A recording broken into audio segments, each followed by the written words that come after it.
toward the one, the perfection of love, harmony, and beauty, the only being, united with all the illuminated souls who form the embodiment of the Master, the Spirit of Guidance.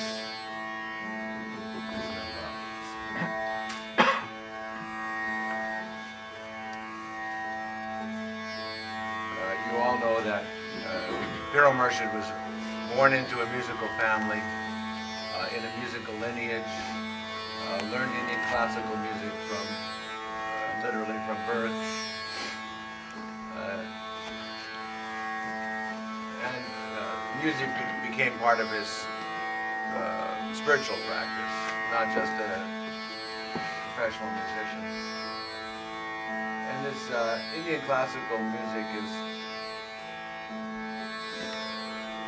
in many ways 5,000 years old. The current form that he was trained into, I was trained into, really had a renaissance in the 13th century amongst the Sufis. The most notable that you would know, Hazrat Inayat, poet laureate of India,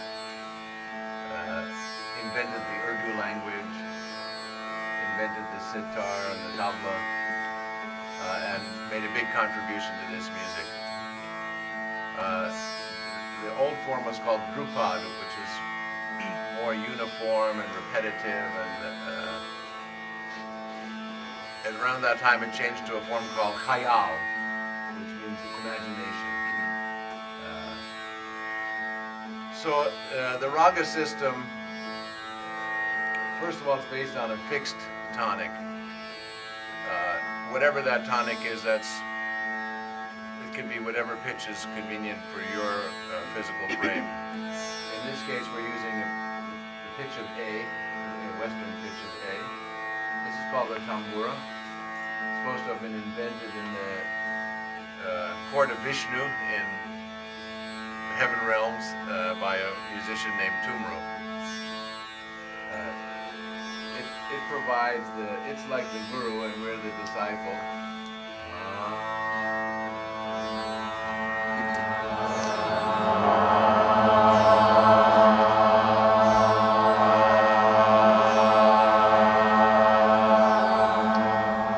So, you know, as you study, you learn the morning raga, Bhairav.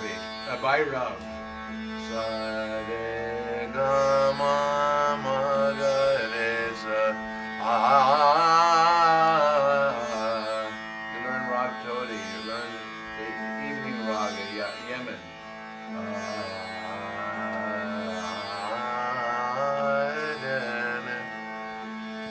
But one of the most important ragas you learn is Rag Bhairavi. Keep going, you work around this, come on, we'll get there. Good morning, Lati. Good morning.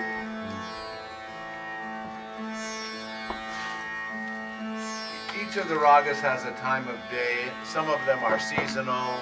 Well, one of them that I love singing, Miyanki Malhar,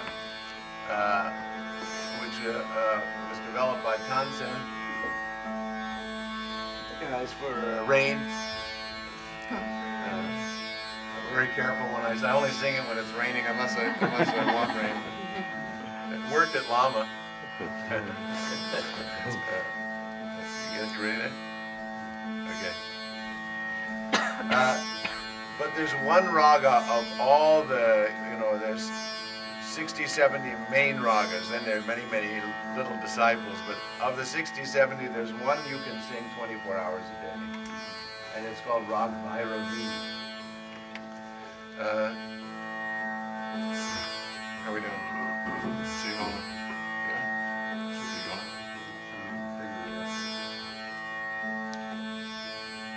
It should be going.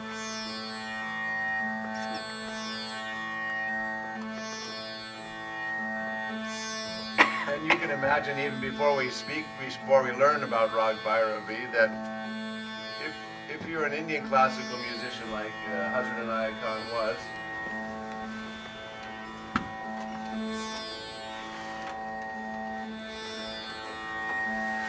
you would feel uncomfortable if you wrote this Zikr in a morning raga and then we started practicing it in the evening. Yeah. So my own sense is that my own sense is that he chose this so that we could sing this any time of day or night. So Rag Bhairavi, one of the most complex ragas and most beautiful and most variety. Every region in India has its own form, its own way Bhairavi is sung. But the main notes of Rag Bhairavi are what you would know in a Western form as all the flat notes of the scale. So many of you already know Sa Re Ga Ma Pa Da Ni Sa. That's the names of the notes using the Sanskrit model. You're familiar with Do Re Mi Fa Sol La Ti Do. So follow along Sa Re Ga Ma Pa Da Ni Sa. Sa, the main note, everything included in that. It's very much like our model when, if you remember reading volume 5, the book Spiritual Liberty, the Sufi message of spiritual liberty. Hazrat Inayat is explaining Zat and Sifat. And he said the Zat depends on nothing. Everything is inside of it. The Sifat have no existence of their own. They only exist as qualities of the Zat. The all-pervading existence and the divine qualities.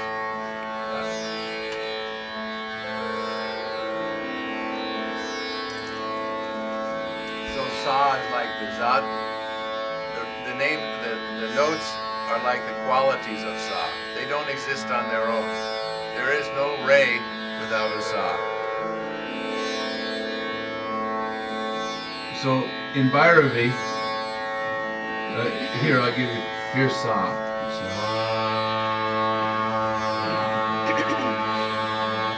The second note could have two forms. Re, natural, or Re. So in Bhairavi, Sa, Re, Ga, Ma. Come on. Sa.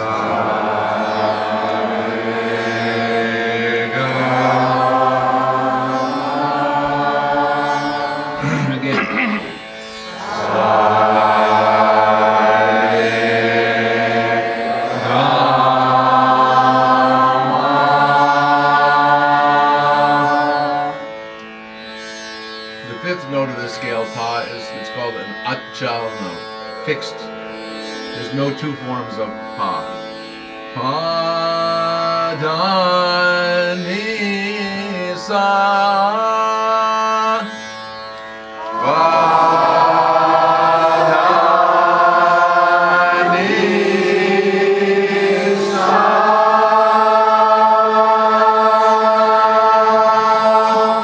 Sa, Ni, Da.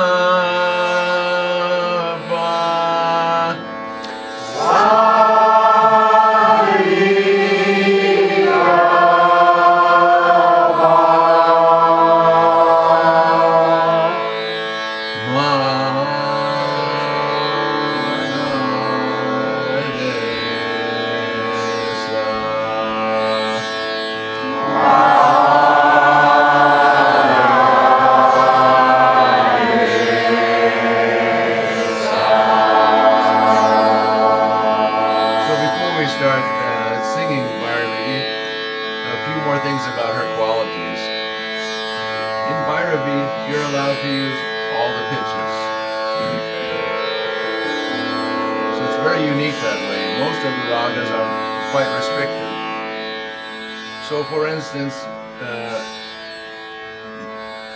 Sa, Re, Ga, Re, Ma, Ga, Re, Sa. I've used all the flat notes. But it's very common in Bhairavi to go Sa, Re, Ga, Re. Both forms of the second note. Ascending the higher form. Should Re, or natural second. on the descending, the flat form. Como re. So listen again.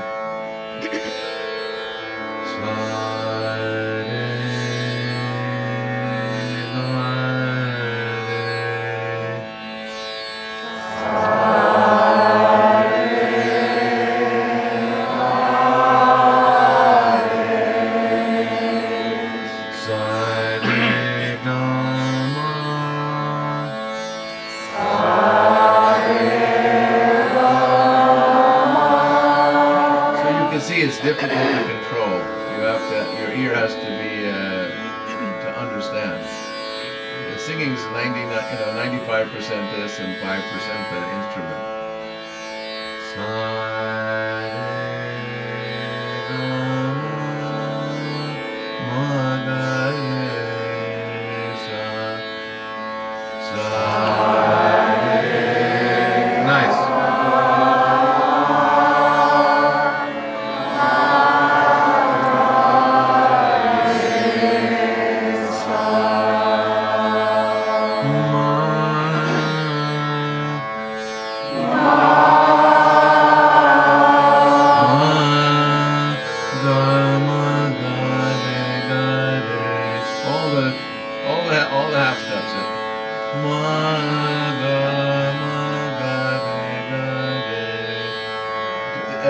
Very difficult, but just so you can see that Bhairavi, if you have the artistic capacity, you can use all the pitches. So let's just sing Bhairavi a little bit. I'll sing. The way of learning this subject is oral. That I've got a notebook this thick of compositions. You can have it. It's a paperweight for you or whatever. You can't learn. You've got to learn person to person, as far as I can tell. At least that's been the method for 5,000. I will say though, this is there's a very fantastic app for the iPhone. The iPad. No, it's absolutely fantastic. It's made for us. It's called iTabla Pro. You can have the tambura in any pitch. You have tabla in any tempo. Like, let's say we wanted to go slower. It's fantastic, really fantastic. And then in the last 100 and some years, the zither called a swar mandal. Swar meaning pitches, mandala of sound. The mandala of the pitches. The zither was introduced as a background instrument, so it's even got the zither built in if you want it. You can hear it? Yeah. That's you can have any rhythmic cycle you want, 12 beats, 14, 16, so on. Fantastic. I use it every day. Okay. So let's sing Bhairavi.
it's important to note and to see that the notes help to make the raga, but the raga is in between the notes. And each raga, the transmission that you learn, what's the shape of it? What's the shape in between the notes? And there are 12 main ornaments to the notes. They're called gamaks. And if you had your gayan, vadan, nirtan in front of you, most of those names would be the chapter headings. All the chapter headings in gayan, vadan, nirtan are all the musical terms. So a slide, mean, it's called a mean. Just around a note, mirki, like we did, sa,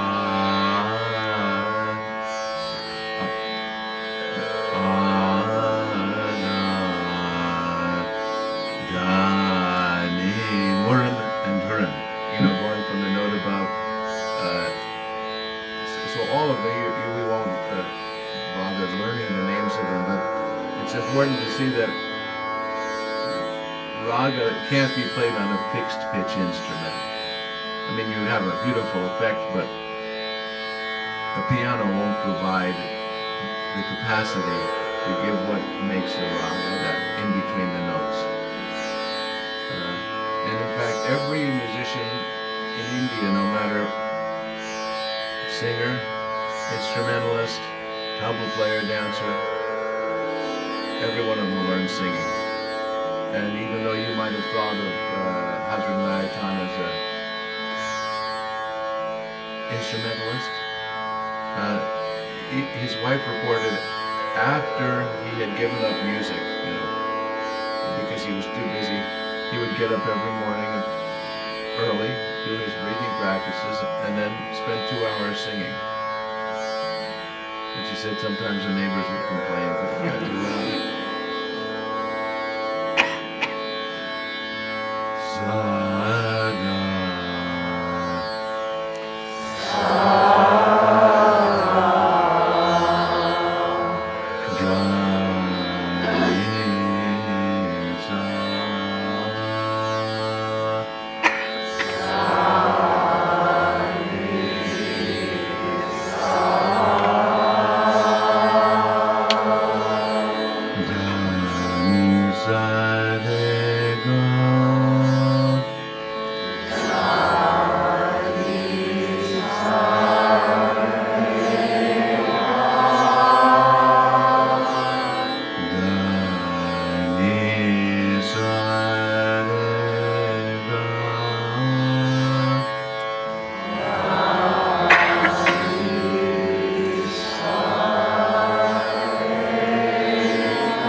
Also important to note that Indian classical music, the musical system is based on what are called the natural notes, or just intonation.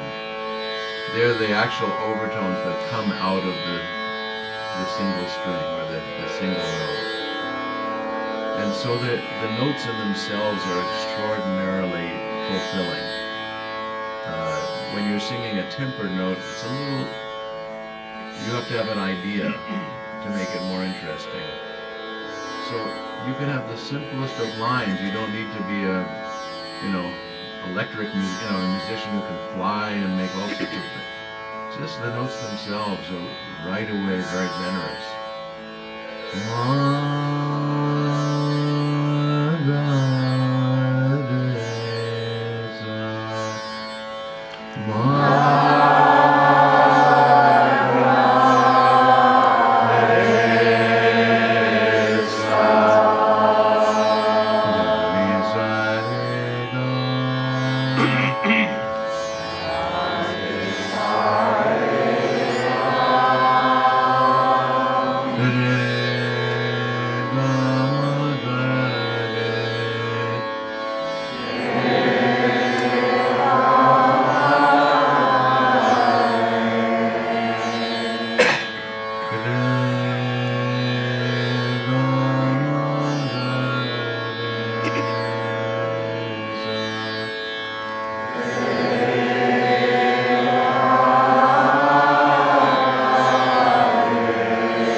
to understand the shape of Hazrat Inayat Khan's melodic zikr.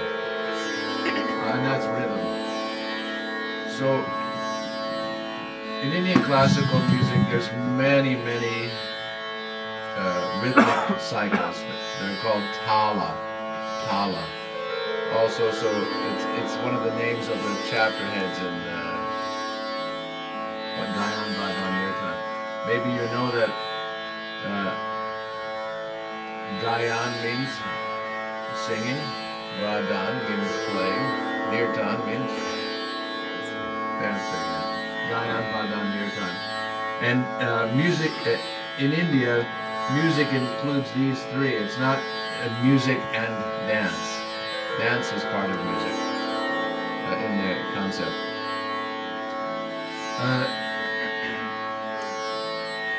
The central most rhythmic cycle in Indian classical music is called Teen Tal, and it's 16 beats. And once you learn it, you'll recognize it in pretty much every form of music around the world. And if you study our dances, 85% of our dances are in Teen Tal. 16 beats. So let's listen to it first.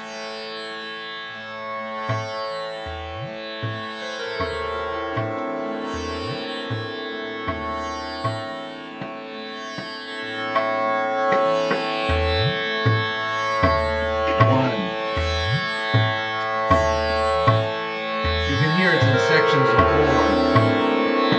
Third section of 4. Fourth section.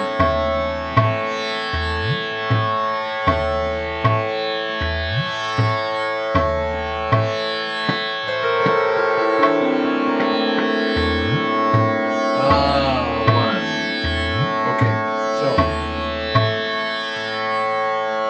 let's first learn how it's clapped. You clap on 1. And now here there's quite a few different conventions, but I'm going to teach you this convention. For beat 2, you put your ring finger down, then your middle finger down, and then your first finger. What's nice about that is you run out of fingers, so you have to clap again. If you went the other way, so it would be 1, 2, 3, and again 5, 6, 7, 8. Good. So the third section, the third section of 4 beats is called Kali. It's a different spelling, different letters than the goddess Kali, but it means empty. Like the first beat is called Sam, or 1, or like Samadhi, everything included in the 1. But the third section, it's empty, and what it really empties out of, as the tabla player is playing, they have 2 drums, a high drum and a low drum. The left-hand drum called Baya, which means left. On the third section, it closes down. So, in order to show that Kali has arrived, you wave your hand in the air. 9. Keep counting. 10. 11, 12, 13, 14, 15, 16, 2, 3, 4, 5, 6, 7, 8, 9, 11, 12. Oh, here comes the 1. Whoa. 5. Each part of the rhythmic cycle has so much to offer. Oh, here he comes. Oh, back home. 4, 5, 6, 7, 8, 9, 10, 11, 12, 13, 14, 15. Good. So, it's good to learn, we can learn in these 2 sessions we have the way to recite Teen Tal. It's called, when you recite the rhythmic cycle, it's called the bowl. Bowl, like we dance Radhe bowl, means to speak. So Ta, din, din, ta. Ta, din, din, ta. And again, no, da, D-H-A. Da, din, din, da. And again, da, din, din, da. So that's the first 8. Let's do it again. Da, din, din, da. Da, din, din, da. Okay, the third set goes like this. Da, tin, tin, ta. Da, tin, tin, ta. And the last, tet, din, din, da. Tet, din, din, da. Da, din, din, da. Da, din, din, da. Da, tin, tin, ta. Tet, din, din, da. Da, din, din, da. Da, din, din, da. Da, din, din, ta. Tet, din, din, da. Da, din, din, da. Da, din, din, da. Da, din, din, ta. Tet, din, din, da. Da, din, din, da. Da, din, din, da. Da, din, din, ta. Tet, din, din, da. Da, din, din, da. Da, din, din, da. Da, din, din, ta. Tet, din, din, da. Da, din, din, da. Da, din, din, da. Da, din, din, ta. Tet, din, din, da. Da, din,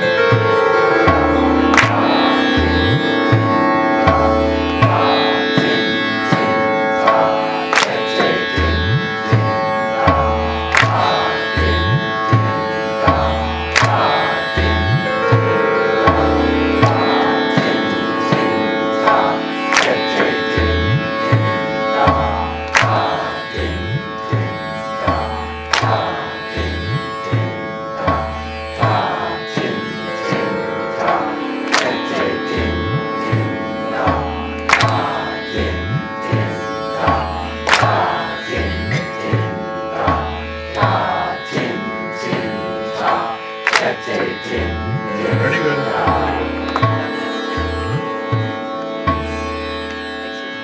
Yes. Tete, is that a da or a ta? Tete or tete? Tete, T, ta, tete, T.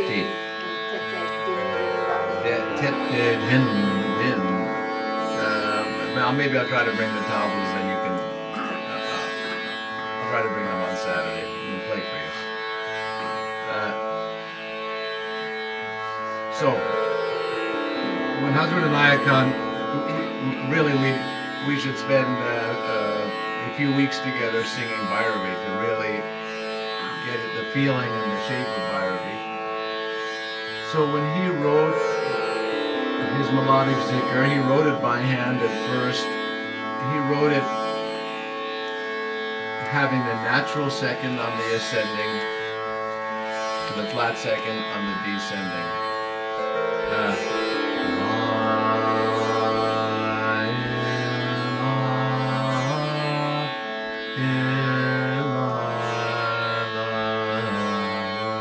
Then again, as we know, the second lines are repeat.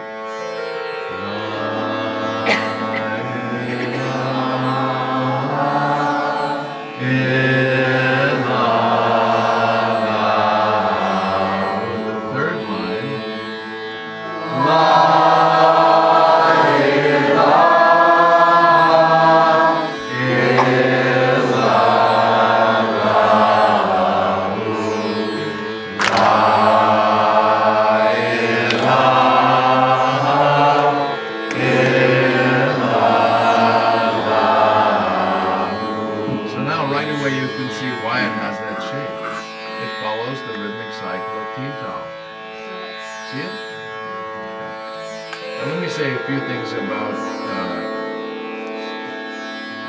Why I feel Teen Tal is so central to musical expression worldwide.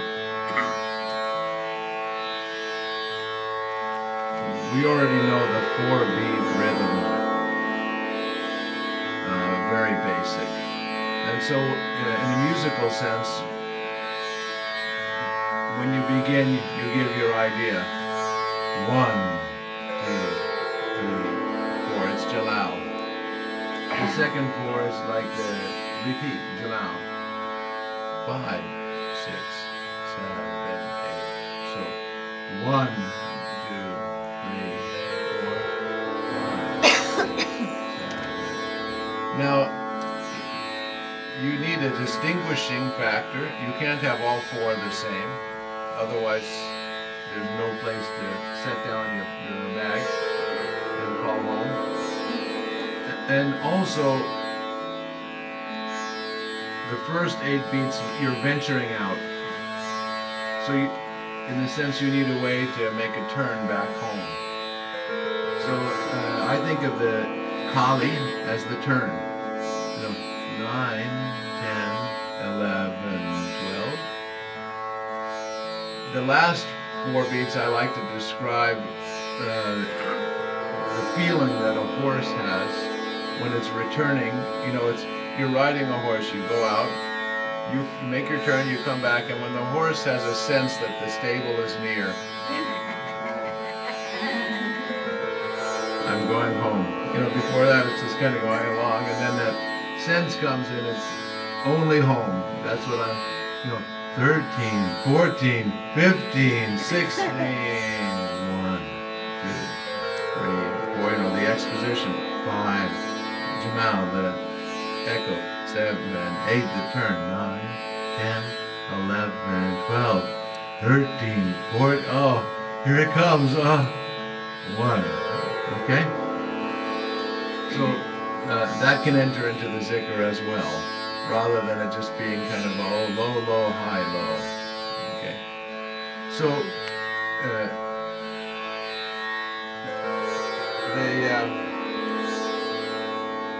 in order to use the tabla, you know, as the frame for the Zikr, then it's called. The tempo would be vilambit, a slow tempo. The tempos are described in slow, medium, and fast in the system. Vilambit, slow. Madhya lay. Lay means tempo. Madhya lay, medium, and drut, fast. So this is a vilambit tempo. So it's 1, 2, 3, 4, 5, 6, and 7, and 8, 9, 10, 11, 12, 13, 14, 15. Okay, so let's get our kabul player going.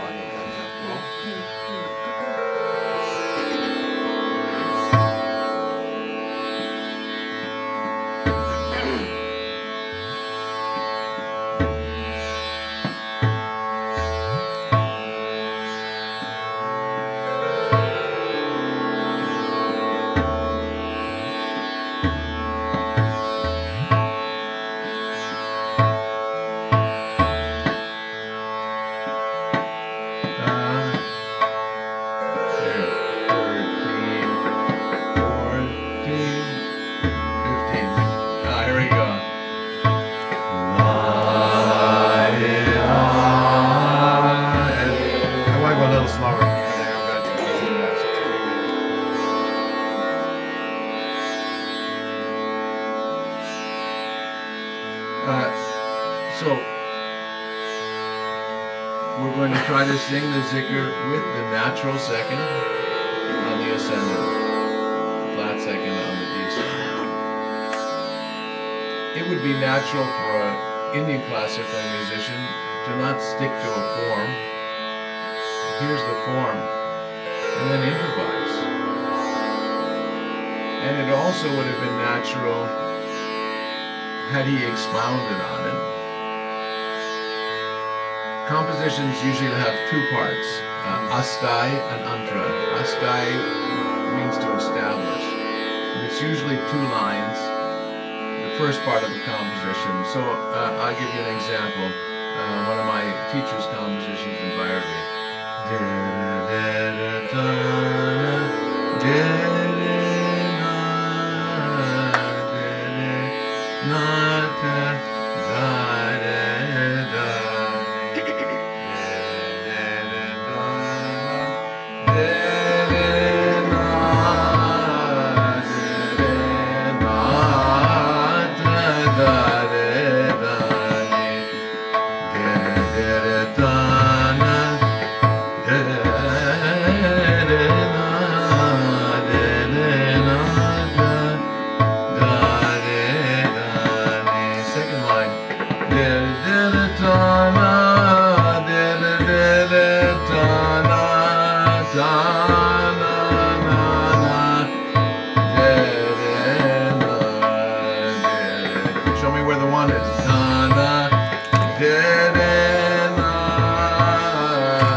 Usually goes into the, to the upper sob.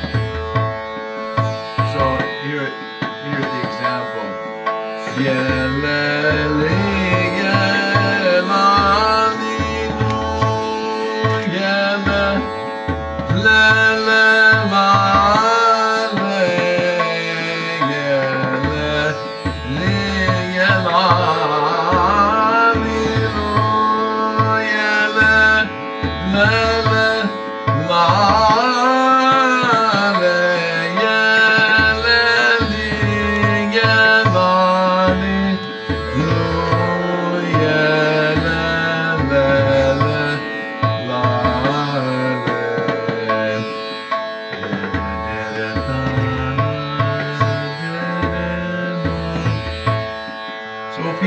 On his own, what we're singing would probably be the astai, the first part.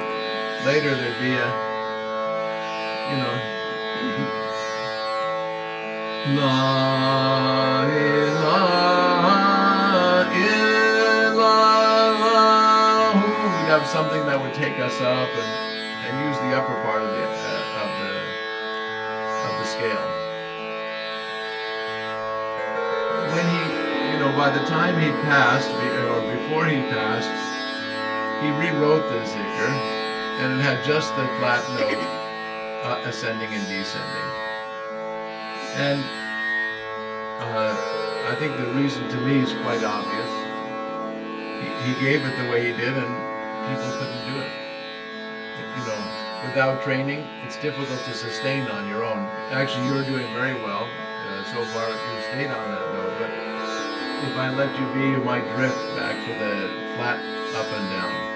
So let's sing and let's keep our time at the same time. Let me set up the time for us.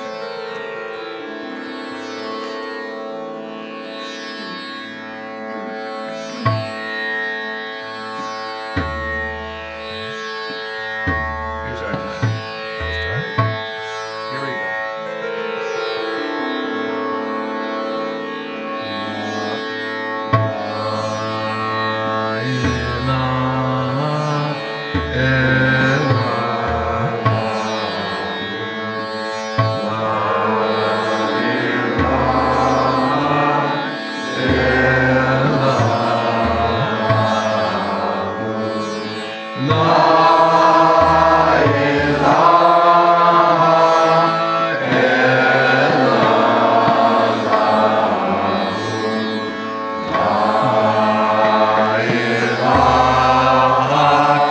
So keep telling.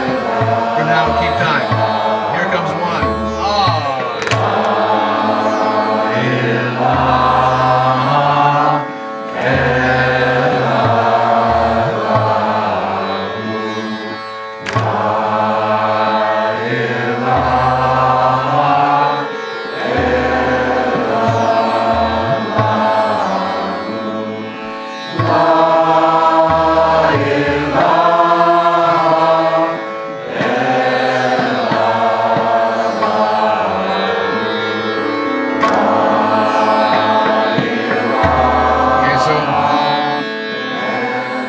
Cycle through, you've already gone to the flat second.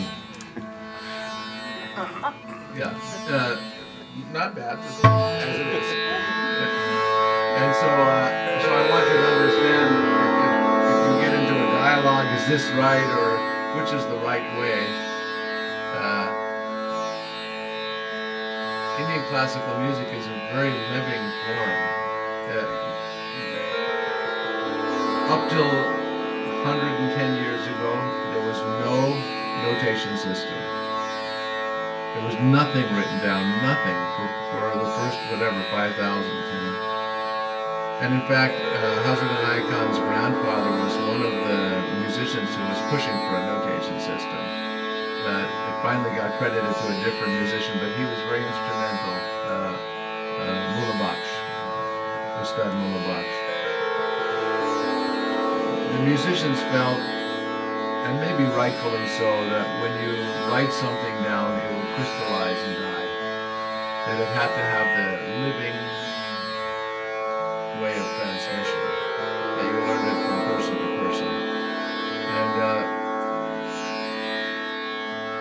I can remember in the early stages of my discipleship with my music guru, he taught me a composition. And when you learn something, you go home and you practice it again and again and again until it becomes part of you.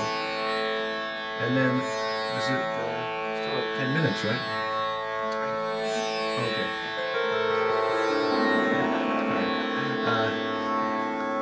And then, so 4 or 5 years later, I walked in on him giving a lesson to another student, and he was teaching that composition. But he was teaching it wrong. He was teaching it different, you know, it had a little different, but later I learned what that was, that the composition was alive, and he was singing it the way it was being expressed through him at that point.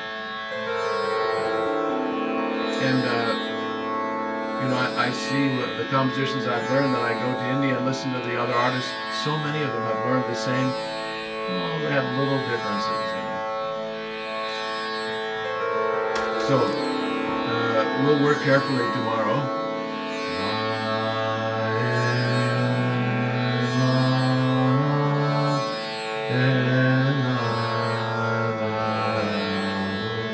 So, for the learning process, you have to be hyper aware on the ascending and descending part of the second note. So, if the ascending note is sung lower, does that make it a warning? No. So it's perfectly in the form of Bhairavi if it's lower in both directions. Right. Yeah, it's just fine.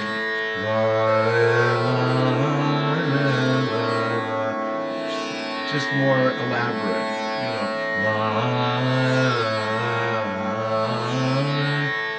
In Bhairavi, a good artist will sneak in all the pitches, you won't even know they're there. I just sang ma ma ga ga ga. All those pitches were there, but unless you're a musician, you won't hear it. Ma sa re ga ma ma. So it's like a very plaintive that way. Oh, come on, help me out here. I'm having a tough time. This is a world full of difficulties. But the natural second is very innocent.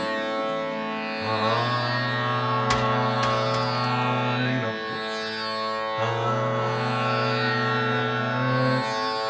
The flat second is mysterious.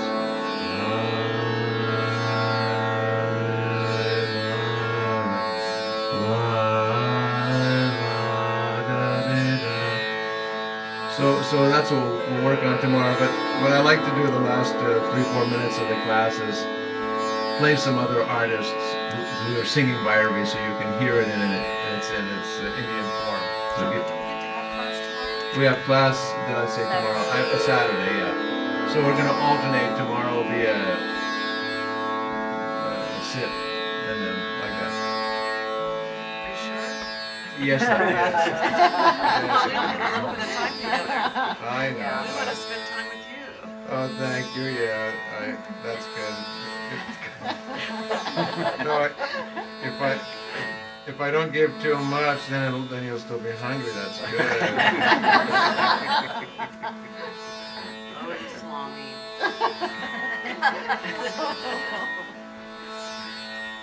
Oh no, sorry, I did the wrong thing. Search and store. I don't want to do that. Sorry.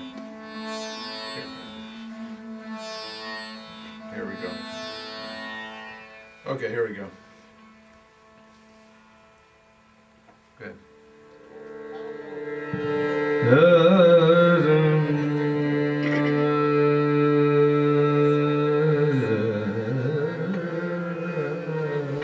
So we just did that turn.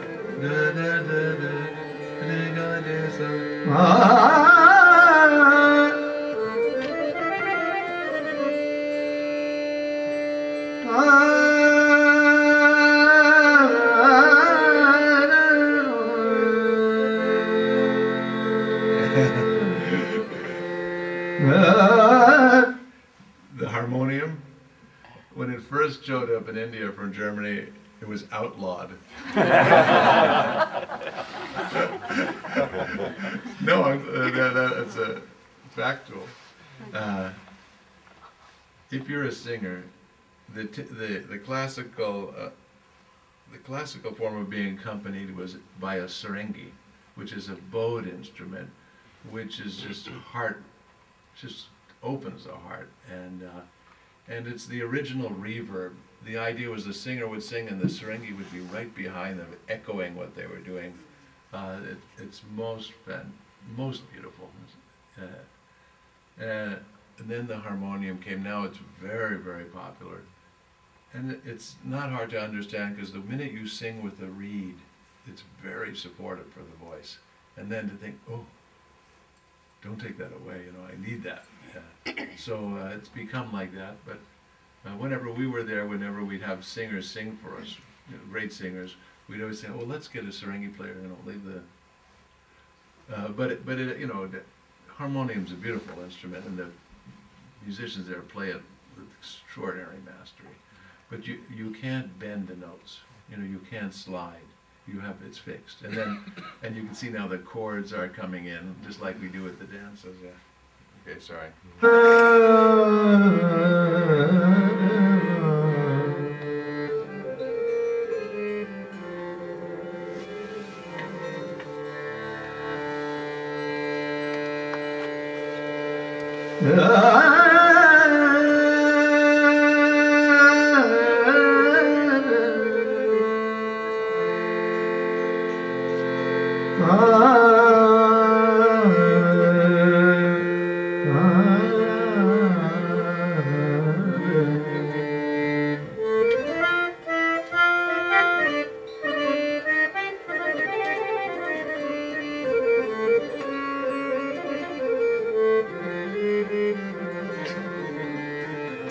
Nice, isn't it?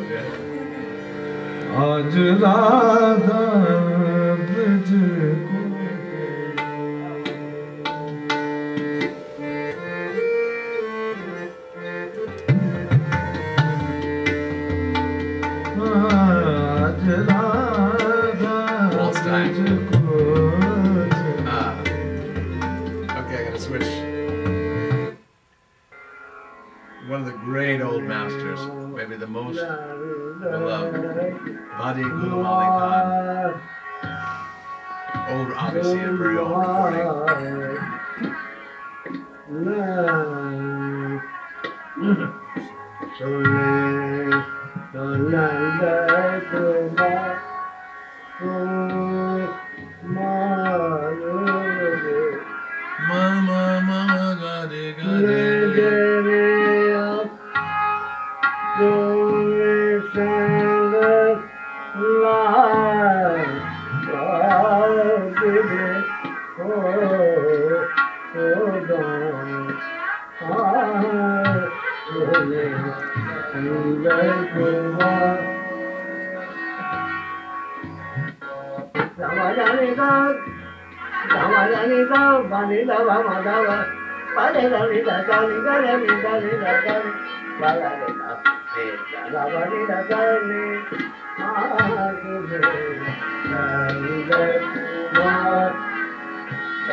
14-beat rhythm.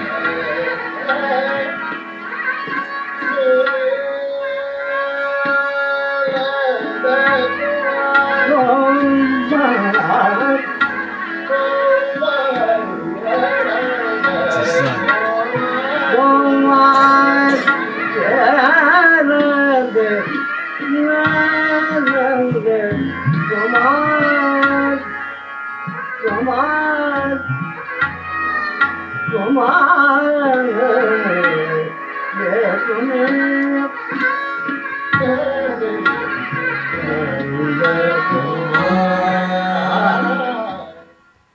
Hari Om. Very good. Very nice. Okay. See you Saturday morning. So I do suggest to you to head right up to breakfast. I kept you till 8.